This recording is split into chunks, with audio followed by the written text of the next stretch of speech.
Marianne, vous dormirez tranquillement. Le cœur de Célio est à une autre, et ce n'est plus sous vos fenêtres qu'il jouera de la musique. Quel dommage! Et quel grand malheur! Voyez comme le hasard me contrarie, moi qui allais l'aimer. En vérité, Sur mon âme, ce soir ou demain matin, dimanche au plus tard, je lui appartenais. Qui pourrait ne pas réussir avec un ambassadeur tel que vous? Il faut croire que son amour pour moi était quelque chose comme du chinois ou de l'arabe, puisqu'il lui fallait un interprète et qu'elle ne pouvait s'expliquer toute seule. raillez, raillez, nous ne vous craignons plus. Ou alors, peut-être que cet amour n'était encore un petit enfant à la mamelle, et vous, comme une sage nourrice, en le menant à la lisière, vous le laissez tomber la tête la première en le promenant par la ville. La sage nourrice s'est contentée de lui faire boire d'un certain lait que la vôtre vous a versé sans doute et généreusement. Vous en avez encore sur les lèvres une goutte qui se mêle à toutes vos paroles. Comment s'appelle ce lait merveilleux? L'indifférence. Vous ne pouvez ni aimer, ni haïr. Et vous êtes comme les roses du Bengale, Marianne. Sans épines et sans parfum.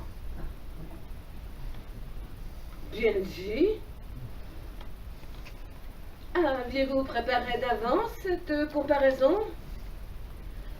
Si vous ne brûlez pas le brouillon de vos harangues, donnez-les-moi de grâce, que je les apprenne à ma perruche. Qui trouvez-vous qui puisse vous blesser? Une fleur sans parfum n'en est pas moins belle, bien au contraire. Ce sont les plus belles que Dieu a faites ainsi. Et le jour où, comme une Galatée d'une nouvelle espèce, vous deviendrez de marbre au fond de quelque église,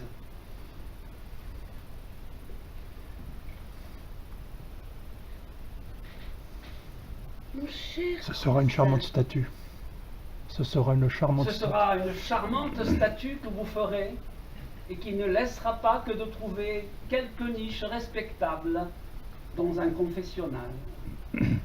mon cher cousin, est-ce que vous ne plaignez pas le sort des femmes? Voyez un peu ce qui m'arrive. Il est décrété par le sort que Célio m'aime, ou qu'il croit m'aimer. Lequel Célio le dit à ses amis, lesquels amis décrètent à leur tour que sous peine de mort, je serai sa maîtresse. La jeunesse napolitaine daigne m'envoyer en votre personne un digne ambassadeur chargé de me faire savoir que j'ai à aimer le dit seigneur Célio d'ici à une huitaine de jours. Pesez cela, je vous en prie. Si je me rends, que dira-t-on de moi? N'est-ce pas une femme bien abjecte que celle qui obéit à point nommé, à l'heure dite, à une pareille proposition? Ne va-t-on pas la déchirer à belles dents, la montrer du doigt, faire de son nom le refrain d'une chanson à boire?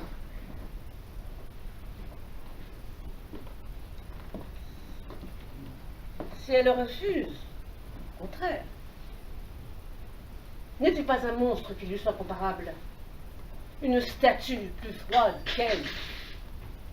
Et l'homme qui lui parle, qui ose l'arrêter en place publique, son livre de messe à la main, n'a-t-il pas le droit de lui dire « Vous êtes une rose du Magal, sans épines et sans parfum ?» Cousine, ne vous fâchez pas. N'est-ce pas une chose bien ridicule que l'honnêteté et la foi jurée, l'éducation d'une fille, la fierté d'un cœur qui s'est figuré qu'il vaut quelque chose, et qu'avant de jeter au vent la poussière de sa fleur chérie, il faut que le calice en soit baigné de larmes, épanoui par quelques rayons de soleil entrouverts par une main délicate? Tout cela n'est-il qu'un rêve, une bulle de savon que le premier soupir d'un cavalier à la mode doit évaporer dans les airs? Vous vous méprenez sur mon compte et sur le compte de Céline.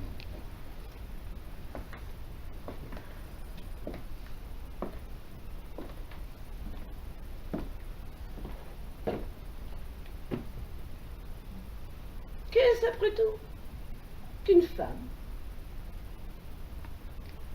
L'occupation d'un moment, une coupe fragile qu'on porte à ses lèvres et qu'on jette par-dessus son épaule. Une femme, mais c'est une partie de plaisir. Ne pourrait-on pas dire quand on en rencontre une, voilà une belle nuit qui passe? Et ne serait-ce pas un grand écolier en de telles matières que celui qui baisserait les yeux devant elle, qui se dirait tout bas, voilà peut-être le bonheur d'une vie entière, et qui la laisserait passer.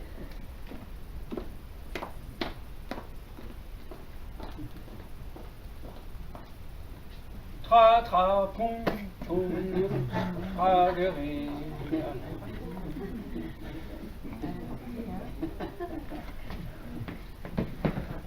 Aïe, hola, hola.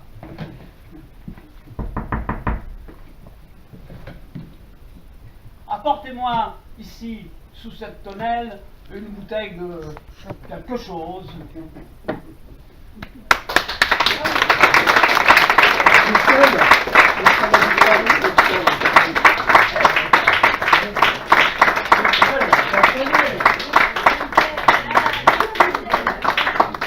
Elle était superbe, hein?